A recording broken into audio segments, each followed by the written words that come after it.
Jā, ierakstās. Jā, tātad labvakar visiem. Otra puse ekrāna, labvakar, Liene. Man prieks uzsākt šo piekdienas skaisto vakaru ar semināru par tādu ļoti sievišķīgu lietu, kas visiem pavasarī sevišķi būtiska, tā ir paēšanu. Esam sākuši jauno psiholoģiju centrā vispār tādu jau paēšanu, gan ar nutricioloģijas kursu, gan ar šo Lienas bezmaksas webināru, gan arī zinu, ka Liena ir sagatavojusi un burtiski pirms stundas man atsūtīs vēl vienu interesantu lietu, kas gan būs tāds mēneša garuma projekts, jā, bet iespējams, ka kādu vārdiņu tu par to arī šovakar izstāstīsi, jā, tā kā jūs noteikti nākamnedēļ saņemsiet informāciju arī par šo projektu. Kas ir šis bezmaksas webinārs? Mēs jau esam uzsākuši kopš novembra, cenšamies katru mēnesi dot vienu vai divus tik tiešām tādus seminārus, webinārus, nevis tikai ievadlekcijas. Es zinu, ka lielākā daļa no šeit klātesošajiem ir mūsu klienti, kas pie mums jau ir gadiem mācījušies, ja? Un jūs ļoti labi zinat, ka mums ir parasti katram kursam, katram semināram ir bezmaksas ievadlekcijas, kur tiek stāstīts par kursu. Tad šis te mūsu bezmaksas webināru cikls, kas katru mēnesi ir ar kādu citu pasniedzēju par kādu citu tēmu, tas tik tiešām ir kaut kas tāds, kur tas saturs nav tā kā aicinājums uz kursu vai stāstījums par kādu programmu, tātad kursa programmu, ja? Tātad Lienai šoreiz ir pa viņas tēmu, kas ir vēdiskā astroloģija. Es vēl tikko, lai pārbaudītu, uzmetu aci, ka mēs ar Lienu sadarbojamies kopš 2020. gada, tātad mums aiziet 6. gads. Un sadarbojamies mēs lielākoties tādas vēdiskās astroloģijas jomā, bet es lēnā gaitā, kā es saku, es velku no Lienes ārā, nu ne tikai to vēdisko astroloģiju, bet arī citas vēdiskās zināšanas. Tā kā man tik tiešām liels prieks jūs šeit redzēt, liels prieks redzēt tevi, Liene, un viss es dodu tev vārdu. Es vairāk arī neaizstāšu. Es gribētu nošērot Jā. to. Jā, tā kā nedošu vairāk nekādas te liekās informācijas, ja manas 3-4 minūtes, kamēr vēl citi kavētāji pieslēdzās, ir pagājuši, tā kā lai jauks vakars, lai visiem jauks superīgs pavasaris un tiekamies arī iespējams kādos citos, gan webināros, gan kādos Lienas kursos. Tūliņ es pieslēgšu arī Jā. prezentāciju. Un paldies, Laura, par priekšvārdu, tā teikt. Jā, šodien vairāk ne uz vēdisko astroloģiju, bet uz ajurvēdu un, protams, Jā. no tā pašā, tā teikt, virziena. Tā kā paldies un tiksimies kādu citu reizi ar tevi. Jā, lai jauks vakars visiem. Jā. Nu, ko? Esiet sveicināti visi, un es ceru, ka esat visi tādā mierīgā noskaņojumā. Man kā vēdiskiem astrologam jāsaka, protams, ka aiz muguras mums paliek tāds saspringts laiks un aptumsuma laiks un retrogrādas planētas mūs ietekmē. Tomēr dzīve turpinās, mēs mācāmies, mēs iegūstam zināšanas, un galu galā pavasaris ir arī brīnišķīgs brīdis, kad iekustināt ne tikai fiziski savu ķermeni, bet arī prātu, apgūt kādas jaunas zināšanas, un paldies, ka esat atnākuši un varam šodien sākt. Šodien mūsu nodarbība, nu tā gribētos teikt, nodarbība mums būs pusotru stundu. Priecājos redzēt visus, kurus es jau esmu iepazinusi caur kursiem, un arī visus, kuri šodien arī pievienojas un no jauna vai pirmo reizi mani, tā teikt, satiek šajos ekrānos. Tā, nu, Laura jau nedaudz izstāstīja,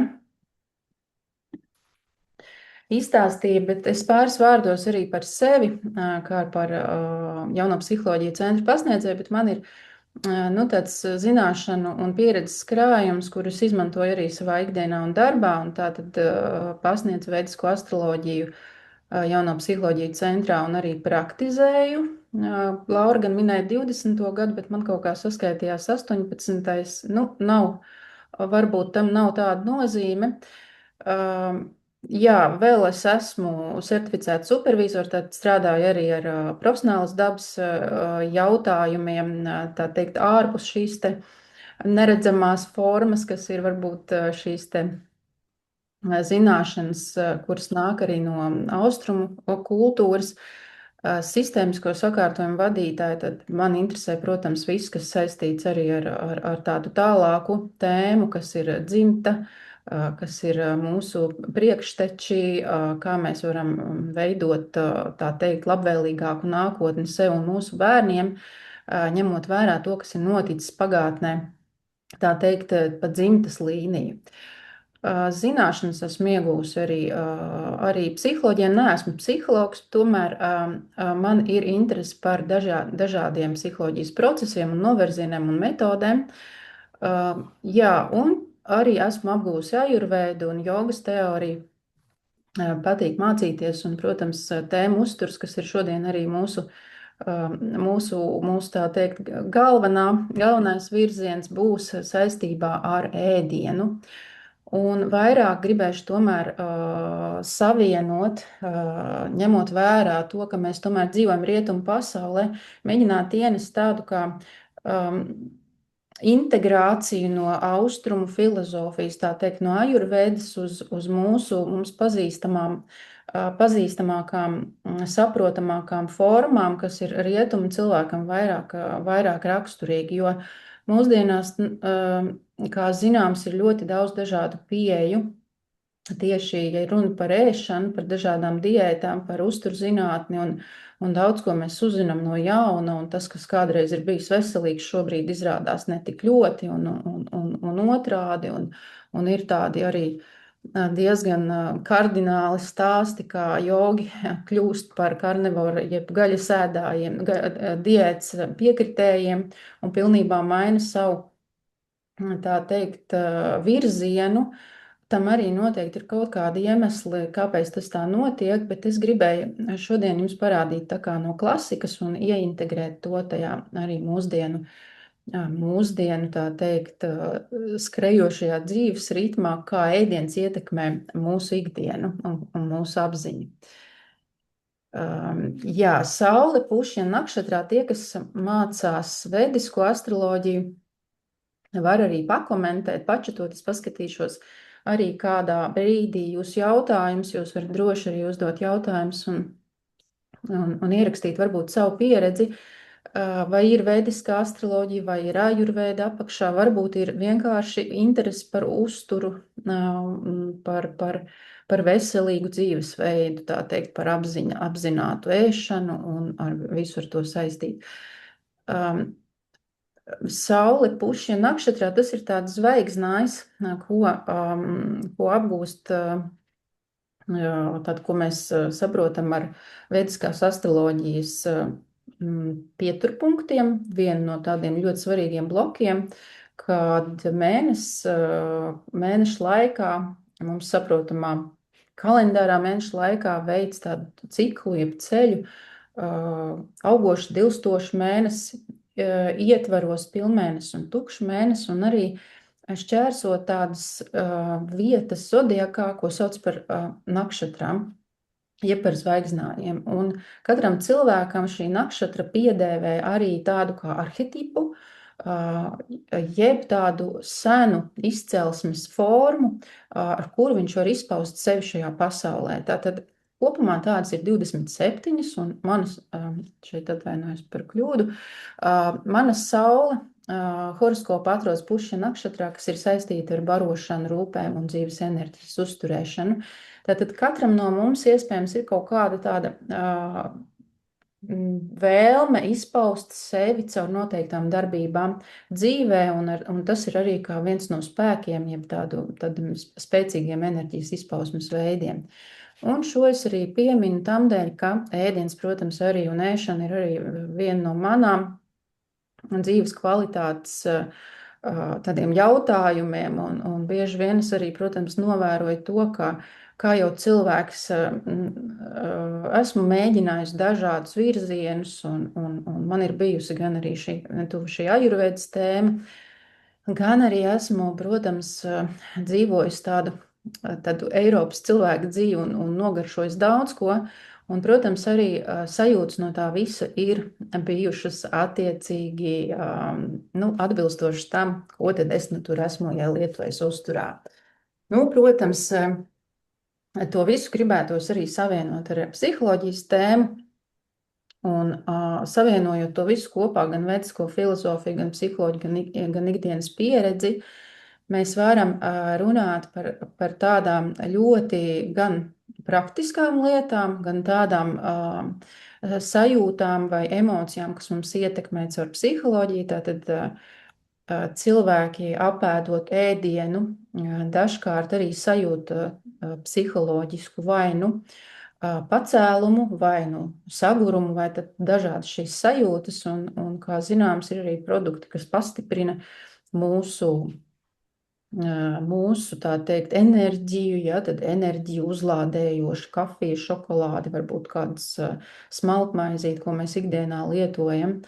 Un no vediskās filozofijas pārtika ietekmē prāta kvalitāti. Šis gan tā skan ļoti, ļoti skaļi, varētu teikt. Jā, kā tad prātu mūs ietekmē pārtika? Un šeit varbūt negribētos, lai mēs tā tik ļoti pieķertos vārdiem, kā tam, ka izvēloties pārtiku, mēs varam kontrolēt apziņas stāvokli. Un tas ir arī viens no tādiem vediskās filozofijas principiem, ka esot apzinātiem ēšanas laikā un vispār tajā, ko mēs ēdam, mēs varam mainīt savu dzīvi. Un tas skaļais nosaukums ēšana kā karmas instruments, viņš var tikt tā kā skaidrojams, ka mēs varam ietekmēt to, kas notiek ar mums, pateicoties tam, kādi ir mūsu ikdienas paradumi. Ja? Tas arī it kā varētu būt saprotams. Jā, protams, ikdienas pieredze veido mums paradumus, un paradumi veido arī sajūtas. Un ir labvēlīgi, veselīgi paradumi, ir neveselīgi paradumi. To mēs arī tā kā ikdienā sajūtam. Kāpēc ēšana?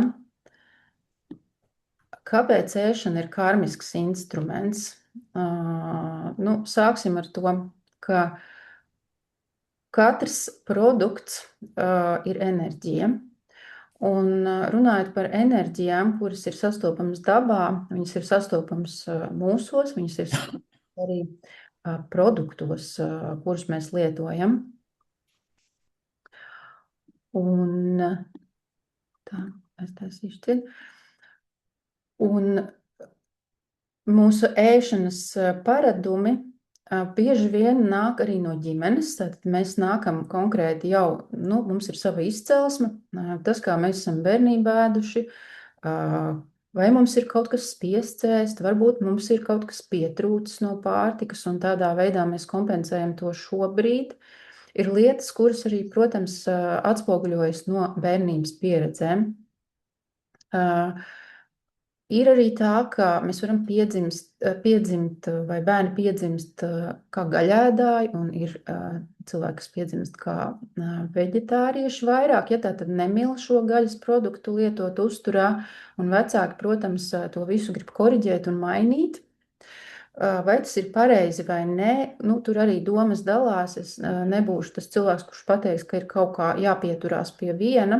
Protams, ir jānovēro veselības stāvoklis, un galvenais jau, protams, ir šī veselība. Ja cilvēkam pietrūkst kāda elementa viņa ķermenī, un tad, ja to var uzņemt ar uzturu, protams, mēs nevaram šeit runāt par vedisko filozofiju. Mēs nevaram teikt, bērniņ, neēdīsi gaļu. Citādi tev būs grūtāk uztvert lietas caur filozofisku tādu skatījumu. Lūk, un tā pamēģināšu.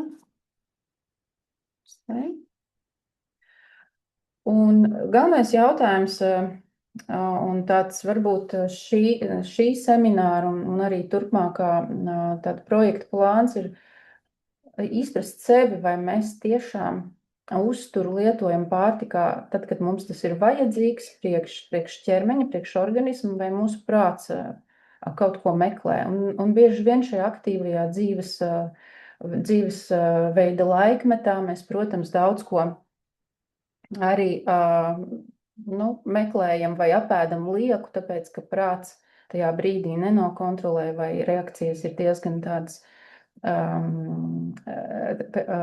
spontānas un apēst var daudz un ātri, pat nepamanot, ko tad mēs tur īsti apēdam.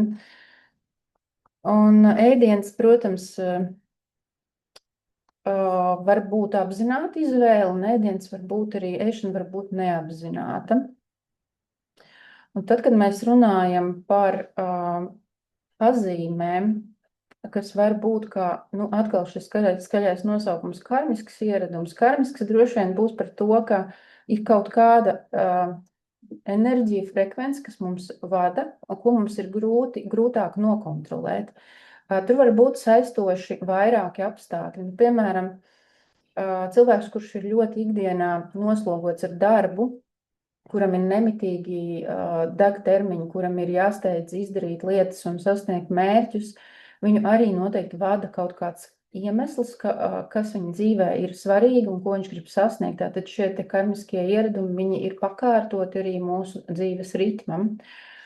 Un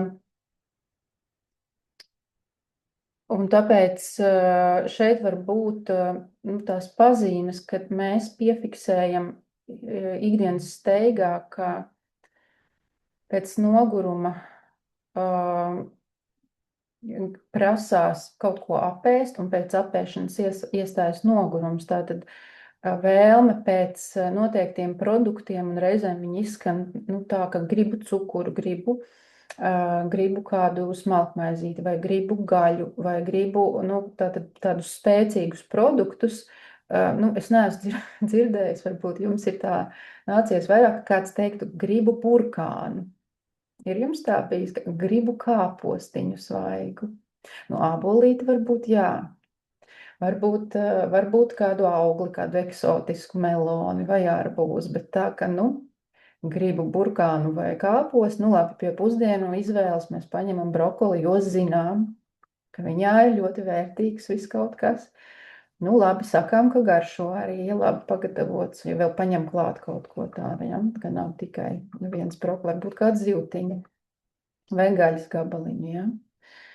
Un tie stimulējušie produkti, viņi ir tā kā signāls, ka tad mums pieslēdzās jau tā enerģija, kuru mums grib kaut kur bīdīt, ne tajā virzienā.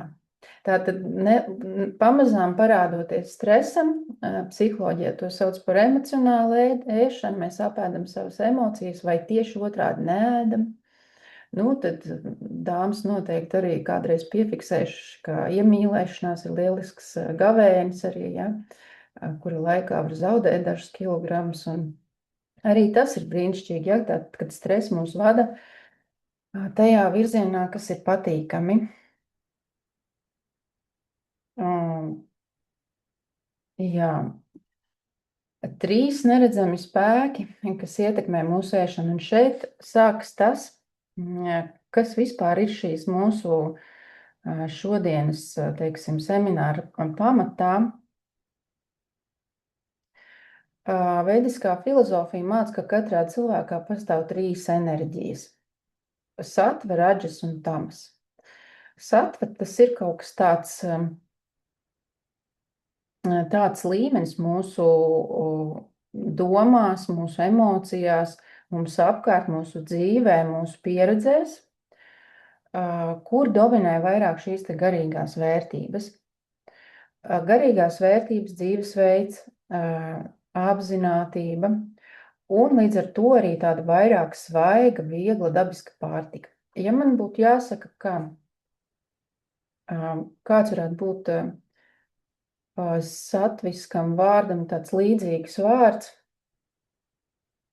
viņš būtu labestīgs. Tā būtu tāda labestības guna. Cilvēks labestīgs, iedomājamies tādu ainiņu, ja, ka mūsu mamīte cep pīrāgus, cepeškrāsnī, virtuves smaržo, vai omīte, ja, un mēs aizbraucam ciemos, un ir garšīgs ēdiens.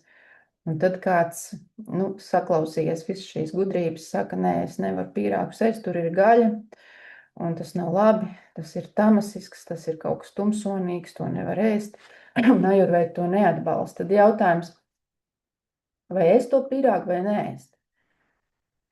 droši vien tā smarža pati par sevi pateiks priekšā, un galu galā negribas taču sabojāt attiecības ar māti, un pīrāgi ir jāapēd tajā brīdī. Un šeit mazliet, ja sadalot šīs visas trīs enerģijas tādās augstākā vibrācija, vidus un zemākā vibrācija, ja mēs to pīrāgu ieliekam satviskajā līmenī, viņš var būt arī satvisks, lai arī tur iekšā ir gaļa, kura vairāk iederās tamasiskajos produktos, jeb tumsonīgajos, ja tur, kur nogalina dzīvniekus, ja tas viss ir slikti, tā ir ahimsas tā kā pārkāpšana, tas vediskajā filozofijā ir grēks. Bet uztur savukārt, ko ir pagatavojis kāds cilvēks ar mīlestību, viņš automātiski tā kā viņš saņem tādu satvisku enerģiju. Tātad ar mīlestību pagatavots jau, te mēs varam jau sākt analizēt, vai tā kā vērtēt, ko tad ikdienā mēs vispār ēdam. Vai es šodien pasūtīju ēdienu no piegādātāja, es paņēmu veģetāru ēdienu, lai man varētu būt vieglāk novadīt šo brīnišķīgo lekciju, bet tad, kad man viņu atnesa, es padomāju, un kas viņu ir pagatavojis un kādā noskaņojumā. Arī tas ir ļoti svarīgi. Tie nebija, varbūt, ja tie būtu mammas pīrādziņi, tā būtu cita enerģija. Redz, tad nākamais jautājums, kā organisms šo visu nolasa un kā mēs jūtamies pēc tā. Jo citreiz mums šķiet, varbūt, ka tur gatavoja kāds cilvēks un nenomazgāja rokas, vai tur tika klāt kāda baktērija, iesāpies vēders, kaut kas nepatika. Ja tur ir ļoti daudz dažādu iemeslu, kāpēc mēs varam justies slikti pēc ēdiena, kas ir paņemts sabiedriskās ēdināšanas vietā. Varbūt, ka tur vienkārši ir tik spēcīgi, cilvēks emocionāli bijis tajā dienā noskaņots negatīvi, kā arī mēs šīs negatīvās vibrācijas sajūtam un ka nav šī sajūta. Bet citreiz atkal ēdot sabiedriskā vietā, mēs varam apēst vienkārši ēdienu un sajusties arī tādi ļoti enerģiski piepildīti un viegli un tā, ka gribas iet un darīt. Gribas iet un darīt, ir arī, šis ir stāsts par raģas. Raģas ir tāda enerģija. Tātad šīs visas trīs enerģijas eksistē dabā un arī mūsos, un raģis tas ir vidējais kaislību līmenis, tātad enerģija, kur mums ir vajadzīga, lai mēs vispār kaut ko darītu. Tātad lielākoties tā ir tā cilvēku uzturviela vai uzturviela, tātad ēdiens, ko mēs uzņemot, varam būt aktīvi savā dzīvē un darboties savu mērķu labā. Vairākums cilvēku mūsdienu pasaulē, protams, dzīvo arī šajā raģas enerģijā. Tur ir kustība, tur ir nemieris, arī, protams, uztraukums, un mums prasās šis stimulējušais ēdiens. Un šis atkal ir tas ēdiens, kas palielina impulsivitāti un spriedzi. No vienas puses, mēs esam aktīvi, bet tajā pat laikā varbūt viegli aizkaitināmi. Kaut kur mēs saņemam šo enerģijas lādiņu, bet no otras puses kaut kur mēs esam tā teikt, drusku ar plikiem vadiem, tā teikt, nervozi. Un savukārt tamasiskais, ko vēl varētu salīdzināt ar tumsonības līmeni, tamas tā ir tāda tumsas enerģija, zemākās vibrācijas. Un šī enerģija ir tāda, kas saistīta ar smagumu un inertumu. Un ja man būtu tā pēc sajūtām jāpadalās, kā es esmu izjutusi šo tamasisko enerģiju, tad, kad, jau ir sajūta, ka ir nepareizais virziens, tad, kad ir sajūta jau, ka tā pārtika jau sāk kontrolēt pār mani, nevis es pār viņu, tad, kad viņa jau sāk pārņemt manu gribas spēku, no šīs pārtikas paliek grūti. Un tas iestājas tāda apātiska sajūta, ka negribas neko darīt, ka grūti ir iziet ārā. Es domāju, ka daudzi arī šādas stāvokļus ir pieredzējuši, tad pēc lielas ikdienas spriedzes sevi palutinot, aiziet tādā kā otrā grāvī, ka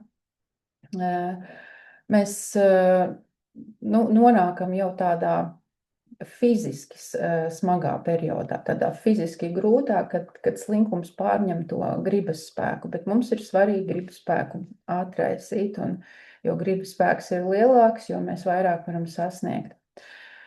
Un visas šīs enerģijas ir katrā cilvēkā, bet dažādās proporcijās, un mēs varam redzēt uz ielas vai apkārt vai sev līdzās zināmus cilvēkus, kuri ikdienā vairāk, teiksim, koncentrējušies ir vai vairāk ir saistīti ar šīm zemākajām vibrācijām vai šīm kaislīgajām, aktīvajām vai satviskajām, to ir viegli atpazīt. Un bez viņām arī nevarētu, tāpēc, jā, mēs godīgi sev pasakām, jā, mums katram viņas ir, bet tikai cik lielā apjomā. Bez tamas enerģijas mēs nevarētu gulēt. Tas ir vajadzīgs arī, lai mēs būtu mierā no ikdienas steigas, tātad gulēšana. Bez rāģas trūktu dinamiskā pieeja aktīvā darbā. Un bez satvas dzīve nebūtu tik iedvesmojoša. Tātad satvisko sajūtu mums vajag tāpēc, lai mums būtu šīs augstākās cilvēciskās īpašības, kā labestība, kā mīlestības izpausme, kā empātijas izpausme. Tātad tur ir vajadzīgs arī šis atbilstošais apziņas stāvoklis. Mēs nevaram paši esot stresā palīdzēt kādam citam. Ja mēs varam abi iekrist grāvī beigās, ja ka mēs viens glābējs glābj, pats nav stabils un glābj kādu, kuram ir slikti. Ja? Tāpēc ir svarīgi, ka laikam mēs sev izmēram šo satvas līmeni. Jūs varat arī pačatot, lai nebūtu garlaicīgi tā šīs sarunas laikā, varbūt uzrakstīt, cik procenti jūs jūtat šobrīd sevī satu, cik radžu, cik tam. Varbūt kādam ir līdzīgi tāda stabilitā sajūta, tāda līdzvērtīgās daļās, bet iespējams, ka kādam ir savādāk. Ja? Un kas tad ir, ka jūs jūtat tamas, piemēram? Tad mēs arī par to parunāsim, kas tās ir par sajūtām. Un pārtikai, ko mēs ēdam, arī ir ļoti liela ietekme uz šo, un tad mēs arī tālāk runāsim par ēdienu, kā mēs varam apēst satvu, radžu un tamas. Jo dzīvesveids jau mūs ietekmē, kaut kas mums vada un kontrolē, un cilvēki apkārtēji var radīt stresu. Tomēr, ja var paņemt šīs te uztura zināšanas un pakontrolēt kaut kā, varam mēģināt. Kas ir satvisks ēdiens? Šeit ir tādi maz vizuāli piemēri, bet nākamajā slaidā būs jums arī saraksts. Protams, šis saraksts nav viennozīmīgs, bet galvenā būtība, kas mums ir jāizprot, ir tas, ka, kā jau minēju, vecās mammas pīrādziņš, tātad uzturs, kas ir gatavots ar mīlestību, un galvenokārt svaigs uzturs.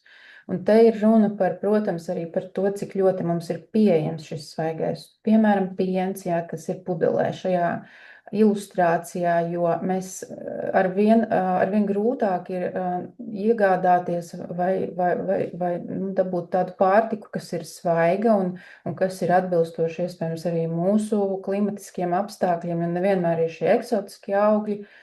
Ir tie, kuriem mums sader, varbūt ir zināms arī kādreiz taisīt šīs te alerģijas testi, kā banāns, piemēram, daudziem ir, kā tāds rada šo te alergēnus, alerģijas reakcijas. Tātad arī tas, ka nevajag arī šo visu uztvert, mums tagad ir jāēd tikai augļi, jo pēdējā laikā mēs arvien vairāk dzirdam, ka augļi taču satur šos cukurus, un tie arī ne visiem ir labvēlīgi, un diabētiķiem un ar veselības citām varbūt problēmām. Tur ir arī jāizvērtē, ka nevienmēr jau arī mums tagad jāsako šim ajurvēdas principam un tikai jāloka šie augļi iekšā, tā teikt. Un Galvenais, ja kā mēs varam šo atšķirt satvisko pārtikas grozu no, piemēram, tamasiska vai raģasiska, ka mēs neliekam tur burciņas ar marinētiem gurķiem, ka mēs neliekam konservētas pupiņas, bet mēs paņemam un viņas nopērkam vai tirgū vai veikalā un paši viņas uzbriedinam. Un mēs tā kā, jo vairāk mēs ietveram šādus produktus, jo vairāk mēs iedvesmojam sevi tādā pozitīvā vibrācijā, tad es kļūstam vairāk radošāki, atraisam savu slēpto potenciālu, un te ir tāds arī skaļš teikums: cilvēks kļūst mierīgs un laimīgs. Jā, reizēm arī īsās, mazās tādas laimes sajūtas ir no ēdiena, ja? Apēdot ķirbi. Ķirbis vispār lieliski mazina dusmu enerģiju. Ja cilvēki saka, nu, ka esmu dusmīgs, astroloģiski arī tas var būt saistīts, tie, kas mācās astroloģiju, tas var būt Mars novājināts horoskopā vai Mars ar Saturnu savienojumā, kad iekšā ir dusmas un nezinu, kur tās dusmas gāzt, ja? Nopērkam lielu ķirbi, sadalām vairākās daļās un tad cepam cepškrāsnī vai taisam biezupas un galvenais apzināmies, ka šis ir tas, kas man var iedot tādu mieru, vismaz uz brīdi. Satviska pārtika, šeit jūs saņemsiet arī prezentāciju, tāpēc, ja var neko nerakstīt, protams, jūs varat izmantojot arī dažādus interneta resursus, te iebilst vai papildināt, bet pamatā, kā šo visu tā kā atšķirt, nu, pamatā tie ir visi dārzeņi, nav pieminēts parastais kartupelis, arī mēs droši vien viņu vairāk varam likt uz to otru līmeni, uz to raģusisko. Nav arī visi augļi. Pie dārziņiem mēs šeit neatradīsim tomātus, jo tomāts ir arī tāds, ja, ka, nu, varbūt kāds to ir pamanījis, nu, tur arī tur naktiņu dzimta un tā, ka var būt arī, ka nevajag pārspīlēt viņus ēsties, jā, tur ir antioksidanti, tur ir vērtīgas vielas, jā, viņi var termiski apstrādāt un iegūt ar šo produktu daudz labu arī savai veselībai, bet šeit mēs tā kā nejaucam veselību ar apziņas stāvokli. Tās ir arī tādas divas līnijas blakus ejošas, jo runāsim par ķiplokiem un sīpoliem, kas arī ir veselīgi ķermenim, bet vai tam saucamajam mūsu garam vai apziņai. Tātad raģasiski, satviski ēdieni, pākšaugi, rieksti un piens, jo svaigāks, jo labāk, tad ir iespējams piena produkti, un par pienu arī, protams, ir daudz diskusiju. Kādam tas ir kaitīgs, kāds uzskata, ka pieaugušam nevajag dzert, ajurvēda uzskata, ka piens ir satvisks un dziedinošs, īpaši, ja to dzer vakarā, īpaši sievietes, jo tas ir sieviešu, nu, tāds ar sievietēm saistīts produkts, ja. Un uzsildīts un ar garšvielām, ar kurkumu, ar kardamonu, ar safrānu, var būt ļoti nomierinošs un dziedinošs. Un, protams, brīnišķīgais gijas sviests, ko pilnmēnesī vai citā laikā, ja, mēs varam gatavot un lieliski pagatavot produktus, apcept un likt sautējumos zupās un arī vienkārši apēst karotīti tāpat. Vai iesmērēt deguntiņā, tad, kad ir augsts laiks un savs āda. Jā, šeit, protams, arī visur līdzās iet arī ajurvēdas konstitūcijas tīpi, jā, tad pītas, kaphas, vatas, tās īpašības, ka, ja mēs kaut ko no tā apgūstam, mēs zinām jau, kas ir tas, kas mums ir vajadzīgs, kas mums ceļ pitu, kas mums ceļ vatu, kā mēs varam to kontrolēt. Tā, tad...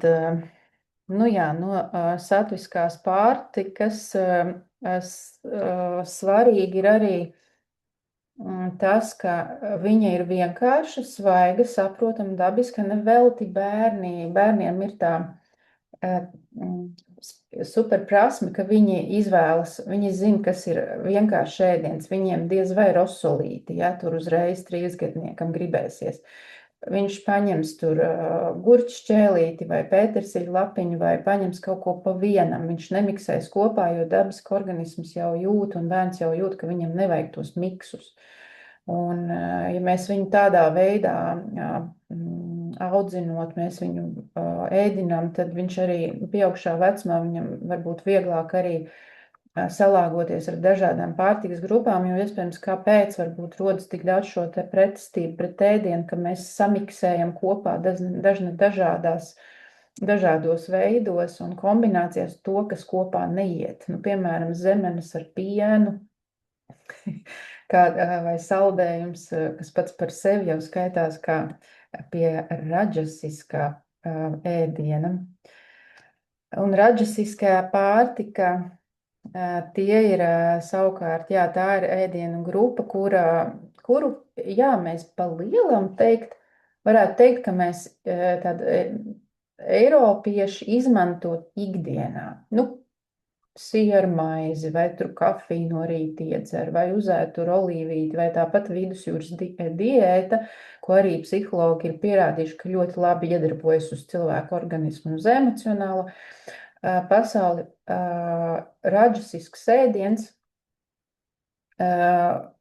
atbalsta fizisko izturību, un nevelti tas ir mūsdienās vislielākā ēdiena kategorija, kura nu, tā mums tā oliņa tur ir vai nav? Oliņa arī ir, jā. Tas ir, jā, labi, ka oliņa nav pie tamasiskā, lai gan droši vien arī kāds man varētu iebilst, ja, ka olas arī dažkārt mēdz likt jau kā dzīvnieku produktu pie tamasiskā un izslēgt, ja, nu, jo vegāni droši vien par to arī iestātos, vai veģetārieši. Tātad, kas tā galvenā būtība raģisiskam cilvēkam? Raģisiskais cilvēks ir tāds skrejošais. Viņam ir ļoti aktīvs dzīvesveids. Pamatā viņš skrien un kaut ko pa ceļam apēd. Varbūt viņam nav laika pagatavot mājās ēdienu. Un raģisiskā stāvoklī prāts ir diezgan kaislīgs, varbūt neapmierināts, aizkaitināts, ja mērķis netiek sasniegts. Tātad, ja mērķis ir sasniegts, viss ir kārtībā. Man ir lielisks darba rezultāts, es te labi paēdis un vispār gandrīz un laimīgs, naudu nopelnījis, cilvēks atnāk mājās un saņem iespējams šo mājās gatavoto ēdienu. Te ienāk arī šie ēdieni, viņi iedod tādu enerģijas uzrāvumu un pārsvarā nu, tā kā ar laiku viņa tomēr iedod tādu pazemina prātu un ķermeņa līdzsvaru. Kaut kas tā kā sāk traucēt, jo mums ir ļoti daudz stresainu situāciju dzīvē, un šis ēdiens iedod vēl vairāk. Lai gan viņš tā kā iedod enerģiju vairāk, tomēr mums tā ik pa laikam tā sajūta, ka nē, nu kaut kas tā kā, nu nav tā, ka visu dienu strādā, jā. Kafijas tasīti no rīta iedzertā vai šokolādes tāflīti apēstā nenozīmē, ka mēs nu, tagad esam laimīgi tajās 3 sekundēs, bet pēc tām 3 stundām iespējams jau vairs, ka nē. Un šeit ir raģisiskā pārtika tiek uzsvērta kā stimulējuša, un šeit arī ienāk dažādi stimulējušie produkti, čili, pipari, ķiploki, redīsi, arī fermentētie skābētie kāpostiņi, kas arī, protams, ir ļoti veselīgi, un atceramies atkal, veselīgs, jā, ķermenim, jā, ilgtermiņā mūsu apziņas tīrībai, jā, tur var tā kā drusku padiskutēt atkal. Sāļi, cietie sieri, saldumi, jebkādi cukuri, un arī tādi stimulējuši vai skābeni augļi. Un reizēm ir tā, ka tādam aktīvam, darbīgam cilvēkam tieši gribas skābu citronu, un tad viņš tā kā to skābo garšu it kā sevi stabilizē uz to brīdi. Olbaltumvielas, protams, ir ļoti svarīgas, un šim aktīviem cilvēkam olas uzturā, tas jau arī pēdējā laikam tāds top produkts, ka olas ir ļoti daudz jāēd, lai mēs spētu mūsu aktīvajā pasaulē pastāvēt, ja, ka lai mums ir spēcīgi būvēts organisms, un pat jau arī tiek pārbūvētā šī te ēšanas piramīda, uh, kur, kur mainās arī tās pamata produkti, kas ir maize un maizes izstrādājumi. Par maizi arī būs mazliet jāparunā, jo maize arī var būt dažāda. Mēs varam maizi nopirkt iepakotā plēves maisiņā, kur ir derīguma termiņš ir 3 mēneši vai gads. Mēs varam maizi nopirkt ceptu un smaržīgu lielveikalā, un mēs paši varam uzcept, piemēram, grīķu maizi vai dažādu citu graudu, veselīgu graudu maizi, bez glutēna maizi mēs varam uzcept. Tātad maizes arī dažādas veidi ir, un to arī mēs varam izvēlēties, kādu tad enerģiju mēs te gribam ienest. Un jā, raģisiskā pārtika arī iekļauj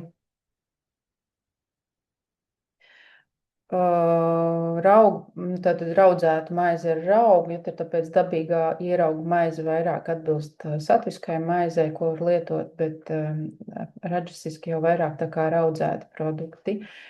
Tomāti šeit ir avokādo un baklažāni. Dažkārt baklažānus pat esmu manījusi, ka ieliek tamasiskajā groziņā, tamas groziņā, jo tas ir tāds tā kā, līdzīgi kā sēnes, mēs nonāksim līdz tamasiskajiem produktiem, lai gan sēnes it kā būtu tā kā kaut kas tuvāks dārzenim vai, sēnes, protams, atsevišķa kategorija. Tomēr tā ir pie tamasiskā groziņa. Tā. Varbūt te ir kādi jautājumi. Vai jums ir skaņa? Es domāju, varbūt es runāju stundu un man nedzird. Labi.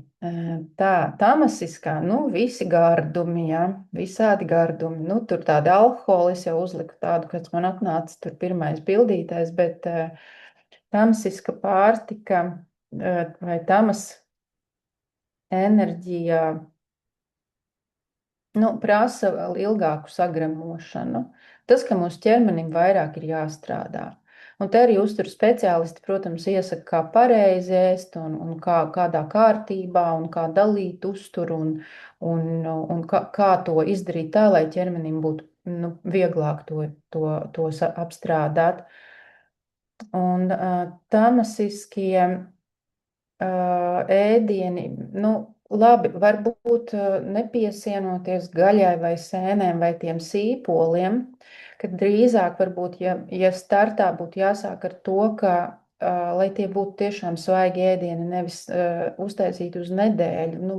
Arī tā ir steiga, ja, ka var uztaisīt zupiņas katlu uz nedēļu, un tad jau 3. dienā šis jau būs arī tamasisks ēdiens. Tur tā enerģija būs samazināsies. Jā, vitamīni saka, ka saglabājas saldētā pārtikā, bet arī šis būs pie tamasiskās kategorijas, ka šis produkts nav dzīves. Viņš var būt atdzīvināts, atsaldējot, un tur ir mikroelementi un vitamīni. Bet pie apziņas gunām, pie enerģijas gunām, tā kā šis vairāk būs pie tamām. Un šie ir tie, iespējams, ja pārmērīgi lietoti ikdienas uzturā, arī mikroviļņu krāsnī, sildīti ēdieni un piena pakas, kuras ir ar to garo ilgo derīgumu termiņu, arī bezlaktozes piens, ja, kurš arī šķiet, jā, tas jau būs veselīgs patiesībā, tur ir tik daudz tā apstrāde bijusi, kā viņš iegūst jaunu formulu, kurā noteikti pat varētu teikt, ir pat kaitīgāk nekā šis varbūt ar laktozes piens.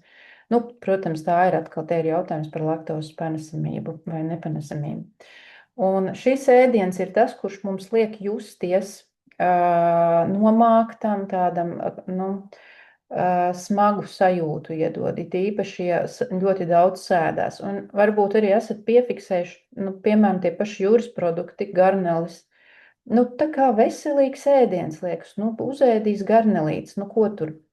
Bet man vismaz ir bijusi arī šī sajūta, ka uzēdot garnelītes atnāk smaguma sajūta. Nav tāda sajūta, varbūt es pa daudz uzēdu. Vai tas saldais krējums tur kaut kur traucēja tajā kombinācijā, jā. Savukārt, piemēram, tādu austeri apēdot, nu, atkal nav tā sajūta, jo viņa tur pat no tā vāciņa tur nekas nav vairs pievienots tieši klāt. Nu, lūk, un tamasiska pārtika pārsvarā ietver, jā, šos te gaļas produktus, dzīvnieku produktus izcelsmes, cepti, pārcepti tādi, nu, ka, ja cepam, tad labāk gīzviestu izmantot, jo tur tad nesadeg, neveidojas šie kaitīgie savienojumi, kura veidojas no eļļām, un eļļas arī tēma. Jā, šīs te sēklu eļļas, kuras arī pēdējā laikā ļoti uzsver kā nelietot uzturā, jo viņas ir ļoti agresīvi pārstrādātas ar dažādām pievienotām vielām, kuras dabūna laukā šī produkta vairāk. Margarīni, ātrā pārtika, dažādi, jā, pastritēti un konservēti produkti, piena pulveris. Nu, protams, apziņu izmainošās vielas. Tā. Nu, varam tā kā, šeit var būt kādi jautājumi. Esam izgājuši, varbūt kādi jā, Ilze. Labvakar, man tad ir jautājums uzreiz pretī, ko tad var ēst? Jo, principā, tik daudz no kā es, piemēram, pati personīgi esmu atteikusies jau pēdējā laikā, kafiju nedzeru noteikti jau gandrīz 2 gadi, kviešu miltus, baltos miltus izstrādājumus nelietoju, cukurus arī es atsakos no cukuriem, cik ir iespējams dabūt, teiksim, kaut kādu aizstāju medu un stēviju un vispārējo. Jā, bet es, piemēram, uzskatīju, ka, garnēls būtu baigi forši ēst, ja, tā kā, bet viņi ir pie tamiskajām tomēr lietām. Kas tad būtu tas produkts, kas būtu pareizākais?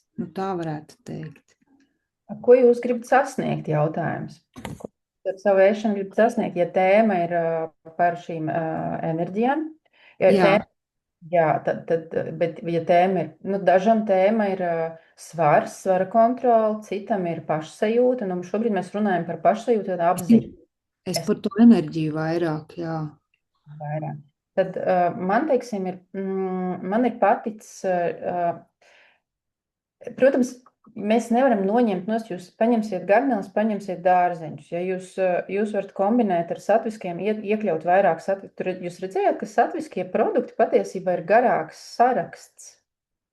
Bet mēs viņiem ejam garām un reizēm mēs viņus neatpazīstam pat.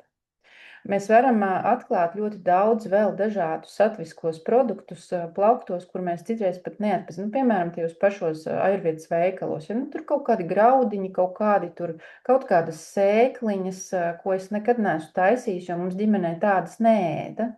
Kaut kādu kvinoju vai protams, tie ir arī... Tur ir vajadzīgas zināšanas, tāpat kā par veģetārismu arī, ja tu nezini, tad labāk nevajag, ja savādāk tu vari sabojāt veselību. Un arī šeit, ja mēs tikai ar apziņu gribam strādāt, mēs arī varam kaut ko nodarīt pāri veselībai.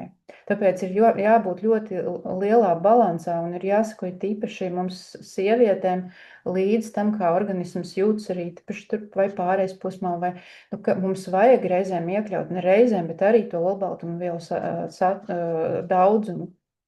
Un, ja jūs jau esat izslēgusi kafiju, baltos miltus, cukuru, tas jau ir ļoti, ļoti liels spēriens. Es domāju, ka jūs jau jūtaties daudz labāk un organisms jau daudz vieglāk, un līdz ar to arī apziņā jūtaties vieglāk ar to, kāds ir tas ēšanas režīms. Es tā neteiktu, vēl joprojām man tās enerģijas nav, un labi, man varbūt ir cits gadījums, un ko ne tagad runāt, bet, jā, paldies, es pārdomāšu alternatīvas vēl kaut kādās citās gadījumos. Paldies. Man, teiksim, ļoti savulaik, tad, kad es atklāju tādu ēdienu kā kičāri, man likās, kur var būt garšīgāks ēdiens, tāds, ka viņu vēl pats uztais mājās, un kičāri izmanto arī dažādās attīrīšanas kūrēs.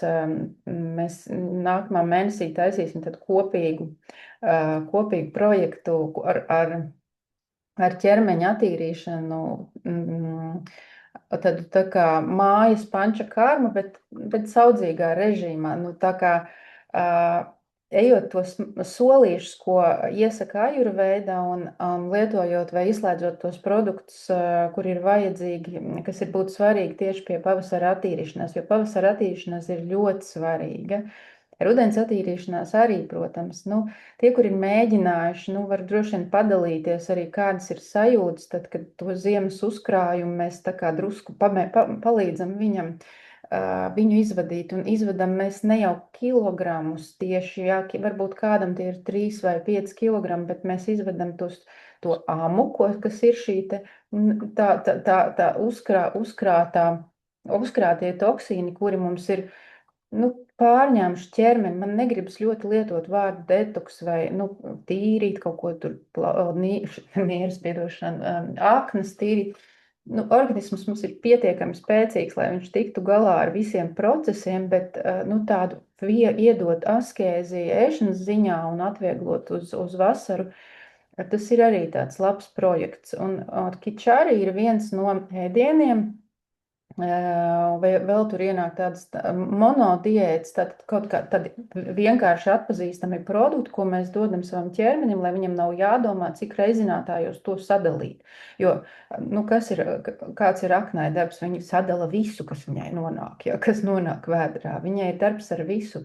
Un parasti tātad šī ēdiena vienkāršošana, bet tāpat laikā iekļaujot arī visas uzturvielas, kas mums ir vajadzīgas. Tāpat laikā dažādošana, kā arī dietologi iesaka šos tik krāsainos dārzeņus, un atkal ajurveida saka sarkanos ne tik ļoti.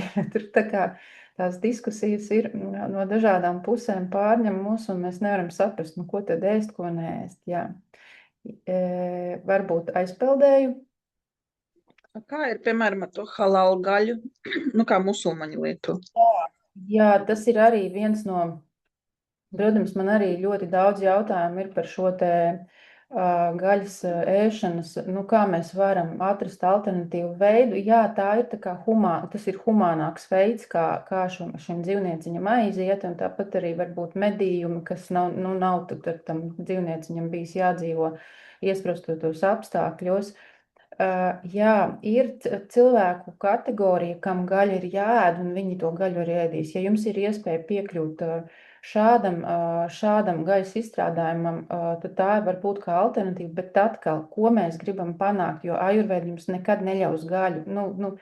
Tad šī te veidiskā filozofija, viņa neapstiprinās to, bet mēs tomēr cenšamies atrast to vidusceļu. Un tas vien jau, ka mēs domājam, kā labāk vai kā pasaudzēt, arī to dzīvnieku, kā nenogalināt tik daudz varbūt bez vajadzības. Un tur arī nāk droši vien arī tēma atkritumu vispār pasaulē, kas ir, cik daudz pārtikas tiek neapēsts un cik daudz varbūt šie dzīvnieki iet bojā un viņus nogalina, bet viņus pat neapēdīs. Tā kā arī tas ir varbūt kaut kāds tāds vēl lielāku cilvēku, tāds lielāks cilvēku mērķis, kā to visu sakārtot.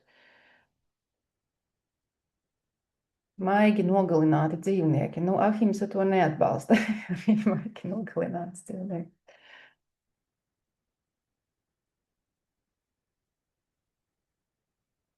Ja mēs tā pavisam tīri gribam, ja? Tā, visi šie iemesli, kāpēc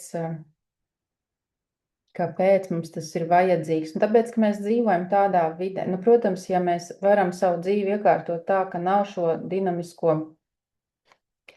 tāda dinamiskā skrējiena, plus vēl tās tēma baudas, ka nepiesātinām vēlme pēc baudas. Un ir cilvēki, kuriem karmiski, veidiskā astroloģijā, tu var redzēt arī, ka viņiem ir vajadzība baudīt vairāk, piemēram, nekā citiem. Jūs arī droši vien esat novērojuši, ir cilvēki, kuri ēd vienkārši ēdienu, un viņam nevajag tur atrast jaunu veidu, kā apmierināt savus garšas kāpiņus, viņam nevajag restorānus, viņš var vienkārši apēst savu ikdienas ēdienu, un viņam nav tā nepiesātināmā vēlme pēc baudas. Tātad tas sanāk tā, ka mēs piedzimstam jau ar konkrētu programmu, ka kādam to vajag vairāk.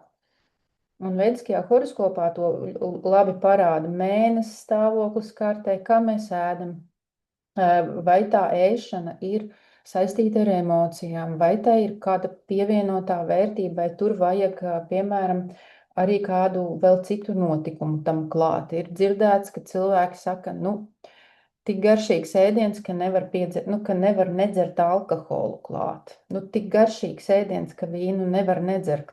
Tā kā viņam ir vajadzība tā kā pievienot arī to vēl citu baudījumu. Un ja jau tas ir tā kā mēs esam tā piedzimuši, ka mums katram vajag savādāk izpausties šajā ēšanas paradumos, tad katram savādāk arī sanāk to kontrolēt, un vieniem varbūt pat nevajag neko ierobežot, bet citiem, citi atkal domā, ko man tas dos. Un nevelti vediskajā astroloģijā arī, kad mēs runājam par ēšanu un runāšanu, tur ir daudz tādu likumu sakarību, kā mēs varam ietekmēt ar ēšanu un runāšanu, piemēram, finansiālo stāvokli. Un tas arī ir tā ļoti, ļoti dīvaini, varbūt izklausās, bet tas, ko mēs ēdam, var ietekmēt, cik mums daudz ir naudas, vai drīzāk tad ēšanas askēze var palīdzēt palielināt konta stāvokli bankā.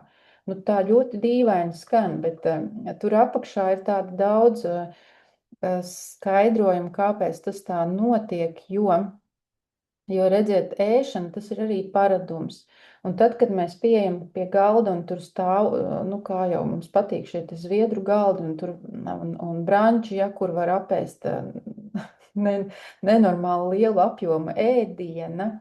Un šis ir pārbaudījums noteikti visiem, kuri grib strādāt ar to savu bankas kontu, kas jau gala rezultāts ir. Jo kā tas darbojas?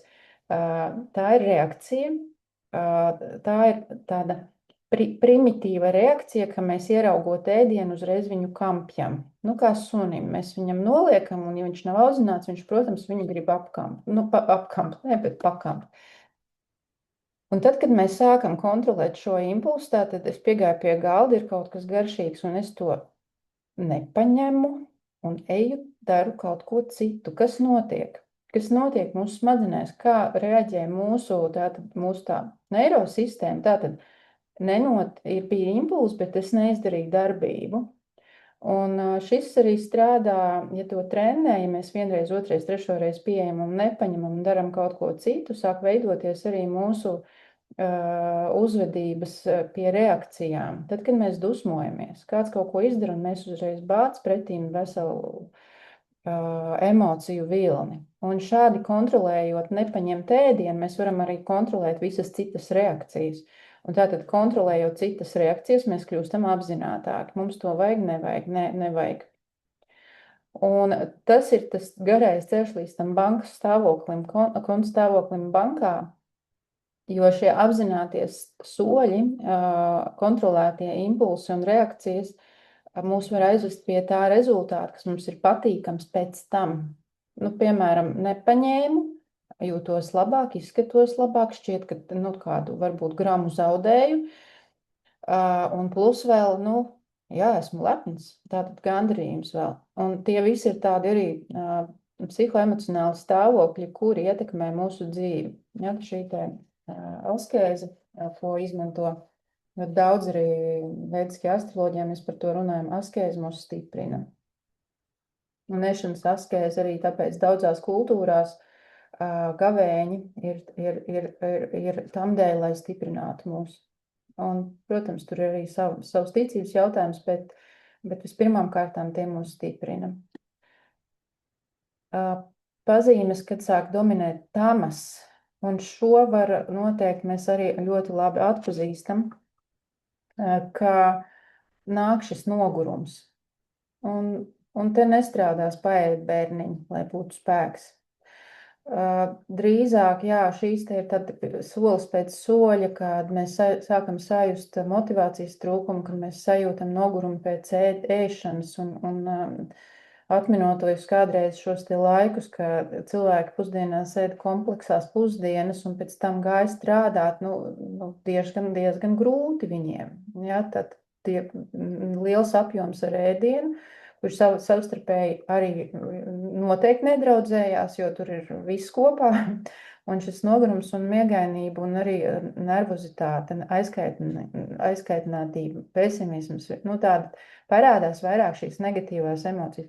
Viens ir tas, ka emocijas negatīvās ir karmiski vai tā teikt, ja mēs vediskajā kartē vai astroloģijā vai arī psiholoģijā mēs, protams, cilvēki ir dažādi reaģējoši. Mēs viņus varam, personības ir dažādas. Viena ir vieglāk aizkaitināma, citi ir mierīgāki, nosvērtāki.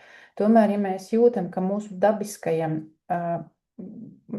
uzvedībai sāk pievienoties šīs te uzskaitītās īpašības, tas nozīmē, ka tamas sāk palielināties, ka ķermenis, tātad organisms jau dod, fiziskais ķermenis dod signālus, un ajurvēda ir par to, ka mēs pirms mēs esam saslimuši ar kaut ko, mēs nolasam šīs sajūtas, jo tie jau ir signāli. Jo tad, kad ir simptomi, kas ir ar veselību saistīti, tie jau ir, tur mums jāmeklē jau ir dakteri.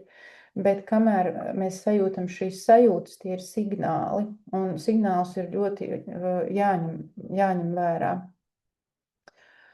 Un jā, tas viss tā kā ļoti var notikt arī nepamanāmi. Mēs varam arī likt vainu vai meklēt iemeslus kaut kur ārpusē, kāpēc es tāds noguris un iet pie neskaitāmiem dakteriem un meklēt diagnozes. Arī tā ir opcija, bet startā mums vajadzētu izvērtēt, kas tas ir patiesībā. Ēšanas paradumi, kas aktivizē tamas, arī visiem droši vien ļoti labi saprotam un pazīstam, ja, kā vakarēšana un pārstrādāta pārtika un pārstrādāta tādā ziņā, ka jā, tie ir arī ātrās ēdināšanas uzturs, ja, varbūt ātri steigā apēsts un uzsildīts vairāk kārtīgi pārēšanās, lai cik labus produktus mēs neēstu, burkānus tik daudz nevar apēst noteikti, ja, ka lai pārēstu uz burkānus. Lai gan burkānu sula, tas ir arī liels apjoms cukura, ko mēs uzņemtu organismā. Ļoti daudz šī te bezapzināta ēšanas paradumu, ēšanas steigā, skatoties telefonā vai televizorā, reizēm kā baudas pastiprinātājs, jo, es tevi baudu ēdienu, plus vēl baudu kādu raidījumu vai filmu, un galu galā tāda kino kultūra ar popkornu un kolu kinoteātros arī kā papildus baudījums arī kaut kā mums ir ienesis arī to, ka baudas ir jāsavieno. Kādas vēl baudas mēs varam pie ēšanas ienest, ja, visu kopā savienot. Un tas samazina mūsu enerģiju, lai cik tas nebūtu, nevainojami kādreiz.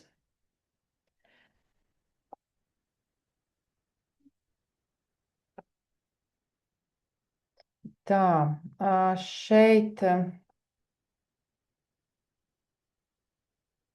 mazliet varbūt iestarpinot par šiem ēšanas paradumiem.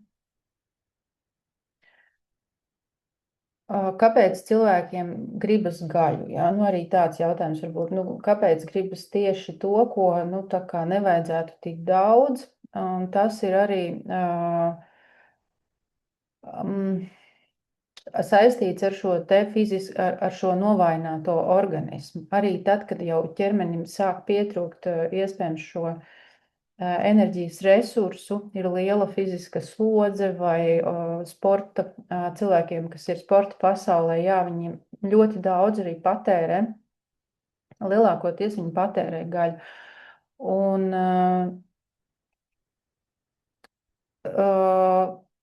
Un arī tas, ka vairāk dzīvē dominē šīs raģas un tamas, un tur vairāk arī šī gaļa tiek patērēta. Protams, tas viss ir arī tā kā attaisnojams, jo aktīvāks dzīvesveids, jo vairāk arī prasās pēc šī tā teikt uzlādējošā produkta.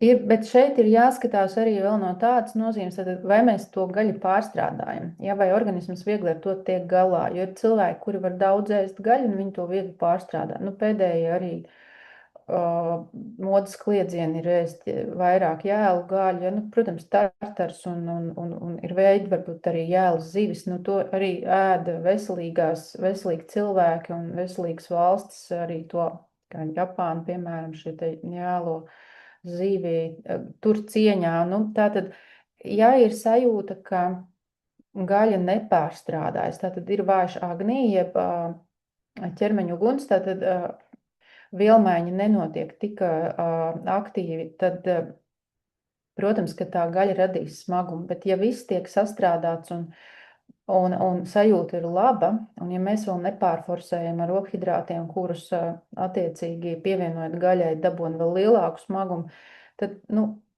protams, ka tas ir attaisnojoši kaut kādā ziņā priekš mūsdienu dzīvesveidu, ka kādam cilvēkam tas ir ārkārtīgi vajadzīgs un daudziem no mums, protams, tas arī varbūt ir ļoti svarīgi, kā uzņemt arī olbaltumvielas šādā veidā. Un, dažreiz var pajautāt sev, vai sēdu gaļu tāpēc, ka ķermenim ir vajadzīgs, vai tāpēc, ka tas man garšo un tas ir ieradums, tur arī var paklausīties arī savā ķermeņa valodā.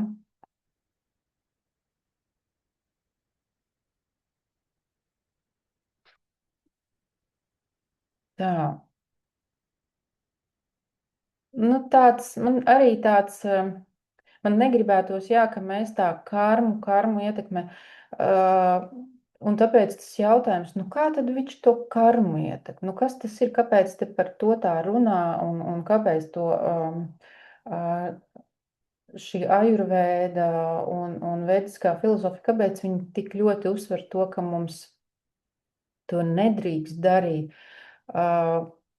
Tāpēc, ka, mums mainās šī apziņa. Tas ir tas, ko jau no sākuma jau runājot par šo tēmu, mēs kļūstam mazāk apzināti, mazāk motivēti rīkoties. Tamas, šī enerģija, ja viņi ir par daudz, bet viņi var būt tikpat labi, viņi būtu līdzsvarā. Un tas ceļš, kā veidojas šie karmiskie notikumi vai sekas, ir tas, ka mēs jau varam pavērot, ja viss ir kārtībā, varbūt, ka mums ir, kā vediskais astrologs, es teiktu, kādam ir tik stipra karte un tik spēcīgs tas karmiskais resurs, ka viņš var ēst jebko. Viņam ir tik spēcīga veselība, ka viņam nekas nekaitē, un viņš var būt arī ļoti labi tamasiski noskaņots, bet ja mēs sākam pamanīt to, ka atkārtojas neveselīgi paradumi, ja sākas stagnācija un veidojas neveiksmīgi scenāriji, tad tas nozīmē, ka tams ir paņēmušas virsroku. Un pārtika kā reiz ir viens tāds ļoti patīkams un vienkāršs veids, īpaši mūsdienās ir ļoti daudz, kas pieejams arī. Kā strādāt vai kā ietekmēt savu apziņas stāvokli ar pārtiku. Un ļoti labs, manuprāt, šis slaids ir tas, ka kā tad pāriet no tamas, vai vajag vispār pāriet, vai var pāriet pa taisno uz satvu? Nē, pa taisno uz satvu gluži nevajag pāriet. Ir labi, ka veidojas tā pakāpeniskā kustība. Tātad, ja mēs sākam sajust šo nogurumu un tādu tā kā dzīves bremzēšanos un ārkārtīgi lielu nervozitāti, mušas mostās, tad mēģinām tā kā pāriet uz raģām. Un kas tad ir raģas? Raģas ir kustība. Tātad, šo arī es savās supervīzijas sesijās parasti cilvēkiem stāstu, ka, ja tev tuvojas izdegšana, tu nevari uzreiz tā kā atgūties vienā mirklī. Tātad ir jāsāk ar raģām. Un raģa, protams, mēs nelietojam šādu vārdu supervīzijās, bet ko tas nozīmē? Tātad tas nozīmē, ka mēs sākam aktivizēt ķermeņu. Vispirms ķermenim ir jādod atpūsties. Ja cilvēks ir piekusis un viņam tuvojas izdegšanas slieksnis, tad, protams, ka viņam vajag izgulēties, atpūsties un tad sākt aktivizēt ķermeņu, tad ienesot kustību. Ienesot kustību, un to arī droši vien esat novērojuši, ja tiklīdz sāk iet uz sporta zāli vai sāk staigāt, vai sāk skriet, tā parādās uzreiz tādi citi paralēlie procesi, ka mēs sākam tā kā vairāk, ja jau es tāds aktīvs un tā labi jūtos, mēģināšu ar kaut kā ienest to uztura tēmu, veselīgāku uzturu ienest savā ikdienā. Un te ir tas moments, ka mēs sākam aktivizēt ķermeni, kustības, svaigs gaiss, dienas režīms, jā, kurš gan to nezina, bet tādā veidā mēs sākam tā kā iekustināt vispār apziņā, ka mums vajag citu stāvokli vairāk, ka tam mums vajag samazināt. Un šis ir tas moments, ka, lai cik būtu grūti, ir jāiet ārā. Ir jāsāk mazināt stagnāciju savā dzīvē. Un šis arī ļoti atsaucas arī uz tādiem cilvēkiem, kuriem iezogas šie depresīvie stāvokļi. Neko negribas, neko nevajag. Ja, tā tad sākt ar kustību, turpināt ar jaunām pieredzēm, atsaukties uz piedāvājumiem, kuri nāk no malas, jo visums jau arī mūs tā kā grib pasaudzēt. Mums taču nav tā, ka ir cilvēks, ja viņam ir ļoti slikti, ka viņš ir atstāts viens pats un pilnīgi viens. Ir taču kaut kas, kaut nedaudz ir šie te impulsi, kuriem ir jāatsaucās, vai ir jāaiziet, jāsatiekas ar cilvēkiem. Ja negribas satikties, tad tās ir kustības pie dabas. Un tad, kad tas tiek iekustināts, tad tiek iekustināta raģa, tad mēs arī tuvinamies vairāk satvei, jo no tamas uz satvu ir ļoti grūti uzreiz tikt. Uzreiz par jogu nevar kļūt, ja cilvēks ir ļoti, ļoti nogurdinājis savu ķermeni. Lai gan ir arī tādi stāsti, ka, ja ir draud veselībai, tad arī cilvēki pieņem kardinālus lēmumus un ievieš tādas kardinālas dzīves pārmaiņas. Tā tad jaunas pieredzes un mācīšanās, un tad arī pārtika ienāks kā iespējams jau kā tāda interesanta vai eksperimentējoša pieredze vai kaut kas jauns, ko gribas atkal sevi turēt formā. Un tas var notikt, protams, viņveidīgi. Un atkal mēs varam iekrist šajās tamās, un atkal mēs varam caur raģām aiziet atpakaļ uz tamām, un atkal mums dzīves laikā mēs nevaram bieži vien noturēt vienu to līmeni, mums viņš ir mainīgs. Un tās pārmaiņas, ja viņas ieilgs, tad ir jāsāk uztraukties, bet ja viņas ir tāds, tagad ir brīvdienas, tagad man būs šādi, vairāk to ēšanas baudu, un tad jau pa nedēļas vidu es ieturēšos un jutīšos labi kopumā, kopgriezumā. Varbūt, ka arī kādam tas strādā. Kā ietekmēt gunas ikdienā? Tas ir, pirmkārt, tās ir tās zināšanas, ko tad es ēdu, un ko es apēdu, un varbūt, ka man tieši šo produktu varbūt šodien nevajadzētu, un pastiprināt varbūt kādu citu, kas ir satviskāks. Ļoti svarīgi lai atrastos arī veselīgā darba vidē, jo šie te arī darba vides, kas ir toksiskas, kur ir daudz negatīvu emociju, un, protams, mēs nevaram dažkārt arī to mainīt, bet mēs varam noslēgt savu iesaisti vai neiesaistīties tur, kur ir ļoti daudz šīs tamsiskās enerģijas, kur ir, tas jau nav tikai par ēšanu, tas ir par vispār par attieksmi un par valodu, par to, kā mēs uztveram citus cilvēkus un par vispār kopā par sadarbību. Tātad, jo vairāk mēs esam šajā veselīgajā vidē, jo labāk. Un brīvais laiks ir, tas arī, kā viens no ikdienas higienas nepieciešamība, kad ķermenim un prātam neizraisot negatīvas sekas. Un, protams, multivides lietošana, tas arī notiek kā izaicinājums, jo mums ir ļoti daudz šo pastiprinātāju. Un tas, kas mums var palīdzēt, ir cilvēki, ar ko mēs esam kontaktā. Tad, jo vairāk mēs esam kontaktā ar cilvēkiem, kas ir vairāk satviskās enerģijās, jo mēs viņiem aplīpam. Tātad aplīp arī ar tamasiskām enerģijām. Un to var novērot, jā, ka ilgstoši uzturēties starp cilvēkiem, kuri ir spēcīgās tamasiskās enerģijās, mums neprasās. Ja ir jāizbrauc kādreiz, kā saka, radus neizvēlas, dažreiz ir kaut kādi pasākumi, kur ir jāpiedalās, bet zinu, ka tur tā kā nav mana enerģija, un es tur negribētu varbūt atrasties ilgstoši, vai kādi pasākumi, kur ir jābūt, bet mēs varam izvēlēties, ar ko būt ikdienā, un tas arī ir ļoti svarīgi. Protams, ģimene neizvēlas un radus neizvēlas, bet draugus, varbūt paziņas, tur var izvērtēt.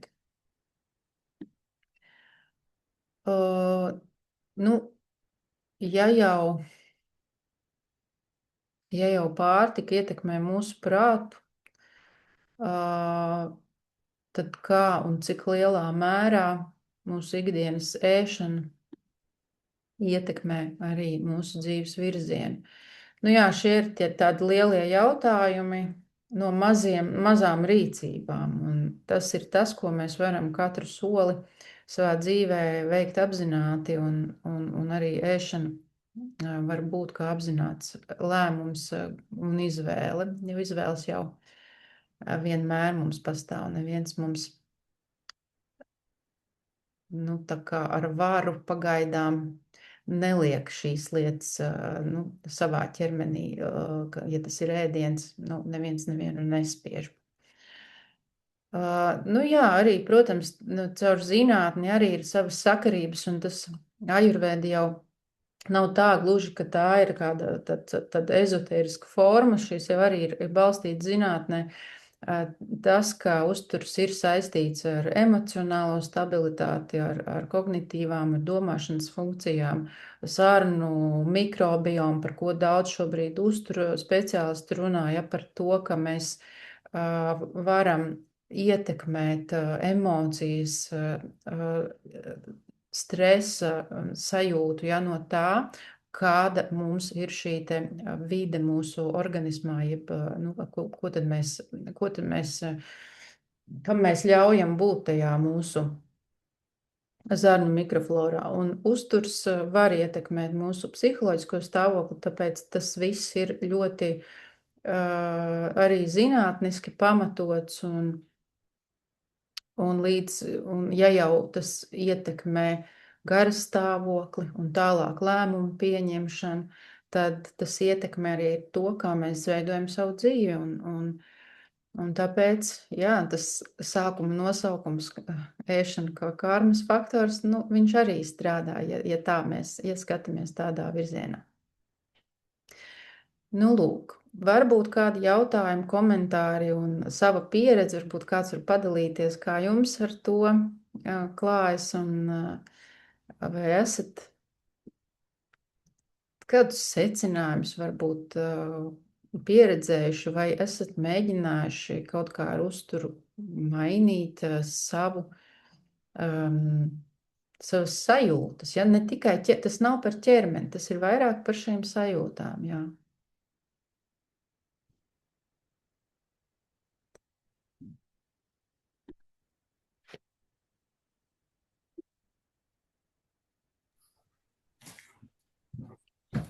Varbūt es nedaudz varu padalīties. Man diezgan nopietnas visādas veselības problēmas bija, un līdz tam brīdim, kad jau es nonācu līdz tam, ka es sapratu, ka man jāsāk tiešām domāt, ko es lietoju uzturā un kāpēc. Un šeit ir tas mirklis, ka medicīniski ir tā kā vairāk pierādīti kaut kādi konkrēti, ka vajadzīgs tas mikrobioms zarnās, piemēram, bet te pašā laikā fermentēti dārziņi, viņi ir tamistiskie pēc ajurvēda, kas it kā to mikrofloru, tie paši skābētie kāposti, ne par aptieku produktiem runājot. Ja? Un tad tagad man tāds, es nezinu, neliels apjukums, to, ko es it kā skatījos līdz šim mēģināju apgūt, ja man neiet kopā.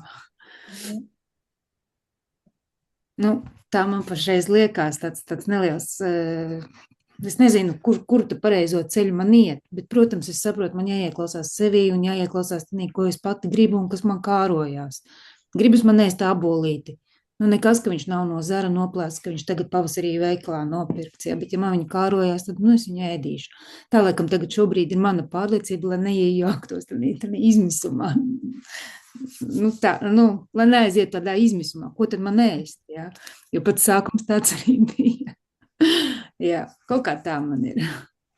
Bet viss noteļ interesants materiāls pārdomām. Jā, man bija līdzīgs sajūtas. Tad, kad es iedevu šo tēmu, šobrīd manā dzīves posmā arī ir šie fermentētie kāposti ir ļoti, ļoti cieņā. Arī es esmu ļoti daudz ko dzirdējusi par tēmu mikrobioms, un, protams, ka mēs barojam tās labās baktērijas un priecājamies, ka mums tur viss notiek labi. Un tad, kad es gatavoju materiālu šodienas lekcijai, man bija ļoti, ļoti daudz pretrunu. Tāpēc, ka es nevaru pateikt, ka vajag tikai tā. Un drīzāk tad, lai ir labi veselībai, mēs lietojam šo ķermenim vajadzīgo produktus, ķermenim vajadzīgos, bet par apziņu, tā kā mēs domājam, mēs neieslīgstam galējībās. Tātad mans secinājums varbūt būtu tāds, ka zinot, ka tamasiska enerģija eksistē, zinot, kur ir mani lielākie klupšanas akmeņi, un tā ir, piemēram, vakarēšana vai pārēšanās, arī tad, ja tas ir veselīgs ēdiens, varbūt kičārī, kādreiz gavējot, nevar mazu bļodiņu apēst, ir vajag lielu, vajag daudz, vajag to ēšanas momentu, un tad saprast, kāpēc vajag to gremošanu. Kas tas ir? Tas ir kaut kas cits, tas noteikti nav par ēdienu, tas ir emocijas, tad kāpēc, ko to darīt?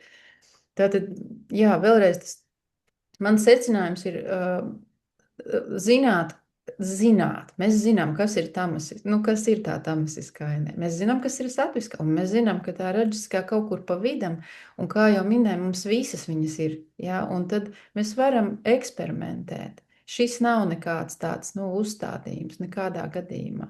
Un runājot par to nākamā mēneša attīrīšanās tādu kursu, viņš ir domāts tā, ka mēs ejam pēc principa, ka mēs sākam izslēgt produktus, mēs izslēdzam, tā kā Ilze minēja, šo te baltos miltus, cukurus, un pārējam tādā režīmā, ka mēs tā saudzīgā veidā, sev ķermenim saudzīgā veidā, sākam sev dot pārtiku, kas ir, viņi ir balansēti, tur nav tikai satva, mēs neēdam tikai augļus un dārzeņus, tāpat tur var ienākt piena produkti, tur var gaļēdāji turpina ēst gaļu, bet viņi sāk viņu kombinēt savādāk un izslēdz kaut ko no sava arsenāla ārā. Un tādā veidā sajūtu to atšķirību, kā es tagad jūtos. Ar to var eksperimentēt, bet nekādā gadījumā nenodarot sev pāri, tagad noņemot, izslēdzot produktus. Mēs visi esam šeit pieauguši cilvēki, mēs nevaram riskēt ar savu veselību, piemēram, izslēdzot kaut kādu ļoti būtisku nozīmīgu produktu savā dzīvē, kā piemēram šie fermentētie dārzeņi. Iespējams, ka pēc laika varbūt par to arī dalīsies jau kaut kā viedokļi. Iespējams, ka mēs tagad ēdot skābētus kāpostus, neapjaušam, cik daudz sāli mēs apēdam ar tiem kāpostiem. Tā kā vēl kas ir tie citi procesi. Arī tā var būt. Vai kādam, piemēram, pūšas vēders, un varbūt viņam nevar nemaz tos kāpostus ēst tik daudz. Tā kā, jā. Piemēram, manā gadījumā, laikam man tas agnī ir vājš, jo man arī visu laiku bija tā, ka es gaļu nevaru iest, jo, kad ieēdu, likās baigais smagums, un es nonācu līdz tam, ka es ēdu zivis un putnu gaļu. Tas ir jūras produktus un vistas gaļa, tas ir tas, ko es it kā, jā. Bet tai pašā laikā olbaltumvielas jāuzņem. Cik ēdīs zirņus, pupiņus un kaut ko tādu, ja? Man ļoti atkal garšo tās olas. Un tad es atkal tagad ieraugot tās olas arī pie tamistiskajiem Pie raģisiskajiem. pie raģis, jā, tad man likās arī, kad, lai es mazinātu sevī tās dusmas, kuras man šeit tad ir, vai ne, un tā, lai tad man viņas principā arī vajadzētu izslēgt no ēdienkartes, bet man pilnīgi prasās kaut kādā veidā, laikam, gaļu mazāk ēdot, man organisms prasa, jā. Tad es izvēlos, vai es ēdu olas, vai es neēdu olas, vai es dusmojos. Tā varētu būt tā doma, tā pareizā, ko es uztvēru. Nē, ēdiet olas ar ķirbi. Ar ķirbi, jā, sapratu. Tas atvisko arsenālu, tad dažādojot, ja, jo ola varbūt nav tas, tāds izteiktākais dusmavots, drīzāk, ja tā varbūt arī šī te dzīvnieku gaļa, un arī varbūt asas garšvielas, jo arī ajurveidā mēs varam kontrolēt vai regulēt savas emocijas ar garšvielu palīdzību, jo asāk ēdieni, jo piparotāk, jo vīrs būs dusmīgāks, ja mēs viņu gribam nomierināt, tad mēs viņam mazāk uguni varam klāt pie pārtikas, ja, tā kā, tā pastiprināt. Protams, agnī gremošana pastiprina arī šīs garšvielas, un vēl te austrumu, tīpaši kultūrā, ēšanas kultūrā daudz lieto garšvielas, lai palīdzētu ražot šo uguni, kas pārstrādā produktu. Jā, bet es domāju, ka Ilze, jūs gadījumā ir jau tā, ka jūs esat jau uz ļoti laba tāda ļoti veselīga ēšanas ceļa, jo ir zivis, ir vista, ir izslēgti milti un cukuri, un ķermenim noteikti tas jau ir ļoti liels atvieglojums. Dusmas vēl var transformēt aktivitātēs, ja tātad apēdam olu, zinām, kāpēc sportisti varbūt puiši sportisti ēd 7 olas no rīta, tāpēc, ka viņi iet spēlēt basketbolu un viņi nebūs dusmīgi vakarā, ja. Viņi izlādē šo enerģiju. Mums jāmācās arī, ka dusmas mēs nevaram tikai ar pārtiku kontrolēt, bet arī ar fizisku izlādi, jeb transformēt viņas. Nevis lamājoties, bet, piemēram, ejot fiziski un aktīvi darbojoties, sakārtojot māju kaut vai, ja, plauktus, ja, cik laba recepte ir sakārtot plauktus, tad, kad tu esi dusmīgs, ja. Tad man vēl viens jautājums par nākamo kursu, vai tur arī būs kaut kādas receptes? Jā, tur būs arī. Tāds uz to pusi, kad nebūs kaut kas pašam jāmeklē, tā kā pēc teorijas skatoties, bet būs jau gatavs receptītes, tas tā kā vieglāk. Tas nākamais kurs būs tāds ļoti interesants, jo mēs visi kopā to darīsim. Ziniet, tā kā šovā. Kurš izturēs? Ja? Mēs taisīsim grupu un dalīsimies, kā mums iet. Mēs dalīsimies ar savām atrastajām receptēm. Tātad es jums došu produktu sārakstu. Es jums došu iespējams kādus ajurvēdas adaptogēnus, tātad augus, kuri tiek uzskatīti kā, lai nebūtu ķermenim jāizjūt, tad viņus lieto, lai neizjustu pārlieku lielu stresu diētas laikā. Ja protams, tas ir ķermenim arī stress. Šajā kursā, ja tā var teikt, vēlams piedalīties tiem, kuriem nav plānotas lielas fiziskās un emocionālās slodzes, jo jebkāda veida gavēnis, viņš ir emocionāli arī, viņš ir jāieliek tā kā tajā savā ikdienā, ka viņš netraucēs, ka viņš nebūs kā papildus stresors. Ja ir tāds ļoti tamasiskās enerģijās, ja cilvēkam ir tāds ļoti, ļoti saspringts dzīves posms šobrīd, tad tas vēl iedot vēl lielāku stresu. Ja. Tāpēc par receptēm runājot, būs tāds pamata, piemēram, kičārī, kā pagatavot, bet jūs jau tur daudz nevarēsiet tās kombinācijas jūs varēsiet veidot, jā, un katrs noteikti pa savam, un tāpēc konkrēti receptes es varu paskatīties, man arī pašai patīk gatavot, bet tas iegums varētu būt arī tas, ka jūs dalīsieties arī ar savām receptēm, un jūs varat dalīties arī, jūs dalīsieties ar savu šķīvi. Jūs taisīsiet foto uzņēmumu, ko jūs ēdat tajā dienā un kā jums iet. Jūs rakstīsiet dienas grāmatu, kā jūs jūtaties. Un tas var iedot tādu kolektīvo lādiņu. Ja mēs darām kaut ko kopā, tad tas ir interesantāk un efektīgāk nekā vienatnē. Ja? Tāpēc, ja kādam interesē, tad gaidam informācijas sekos šo kursu man pat gribētos, ka mēs tā kā uztaisam varbūt tādu kā ievadu sanākšanu, vai jūs vispār esat tam gatavi, jo jūs varat nopirkt, piemēram, kursu, bet jūs atnākat un jūs saprotat, nē, es tā kā negribu to darīt. Man nevajag šo. Jā, tā kā tas arī var būt tāds, priekš manis ir tāda 15-20 minūšu iepazīstināšana, kas tur būs jādara, ja? Un vai esat gatavi to darīt? Nu labi, es varbūt kādu jautājumu vēl no manas puses, tad tas būtu viss. Ja ir kādi jautājumi vai gribas padalīties, varam vēl palikt mazliet. Un ir kāds komentārs.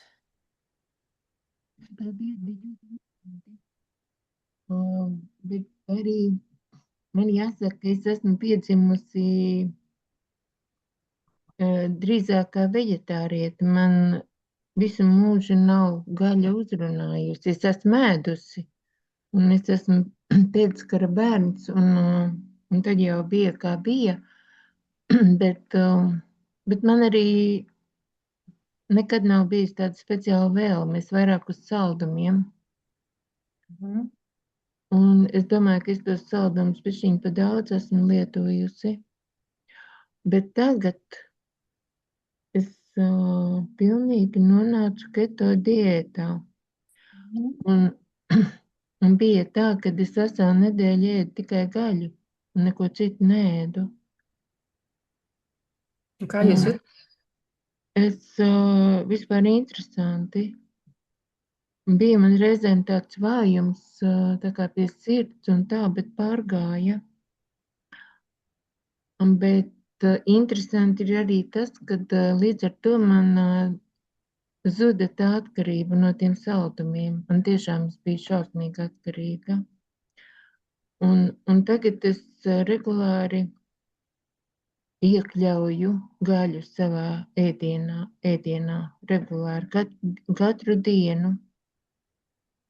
Vai nu zivis, vai gaļu, vai kaut ko tādu. Bet tā es pirms tam biju uz biespienu, uz pienu un tādu. Man tiešām tā gaļa neprasījās.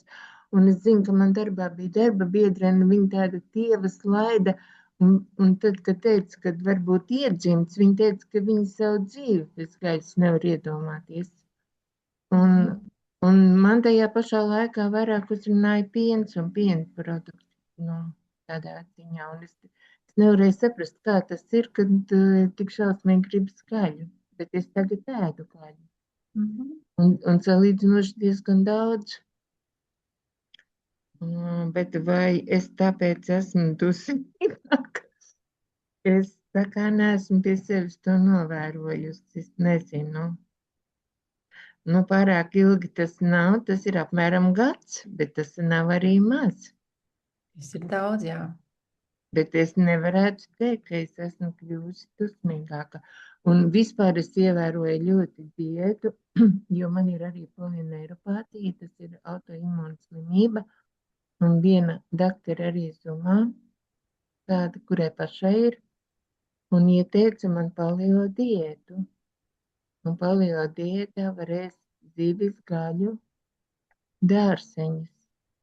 Un nevarēs kartupeļus, maizi, olas, pienu, saldums, nekādus miltus, nekādu maizi, pilnīgi nekādus graudaugus. Es nevarētu teikt, ka es ļoti, ļoti pie viņas pieturos. Sākumā varbūt jā. Un man ļoti pietrūka, ka es nevarēju iest maizi. Man tas likās, ka man nav, bet es izlīdzējos ar saldo kartupeli. Un kā kartupeli nevar, man trūks sāta sajūtas, bet to sāta sajūtu man deva gaļa. Es varbūt ēdu vairāk to gaļu nekā vajag. Bet tagad es varu mierīgi skatīties uz maizi, un man tā maize neprasās. Bet man ir jāprot atteikties no viņas. Nu, es vienkārši atsakos. Man nav tā, ka es esmu pieradusi. Es esmu mainījis savu paradību. Jā.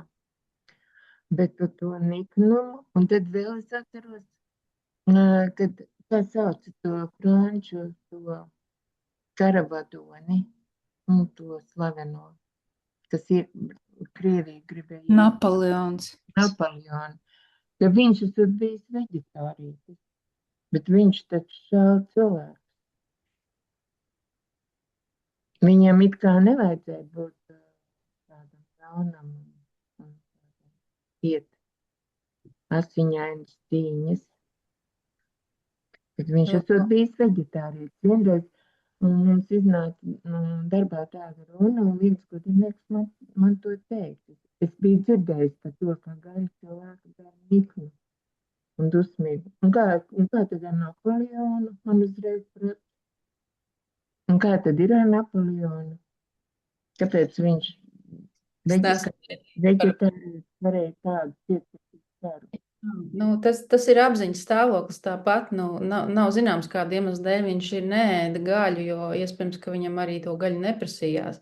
Tas ir viņa apziņas ceļš un viņa varas kāre iekarot pasauli. Un ir daudz pasaules līderu, varas līderu, kuri ir ļoti ticīgi cilvēki, bet dara briesmīgas lietas. Nu, tas ir tas pats, ja, ka mēs jau varam kaut ko neēst, bet darbības par kaut ko citu liecina. Un paldies, Daina, ka jūs dalījāties, jo es, kā jau es arī minēju, tad jā, šobrīd mēs esam ļoti tādā sajauktā laikā, kad notiek tādas absolūtas galējības, ka jogi pēkšņi sāk ēst tikai gaļu vai gaļēdāju pārstāju.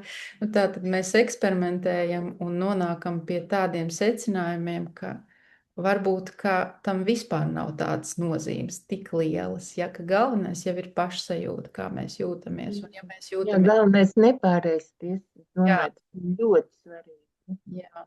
Un vakarānīgi. Un tagad es esmu sākusi, šodien man pirmā diena, tas arī skaitās gavēnis, un to es arī uzzināju vakar Zumā.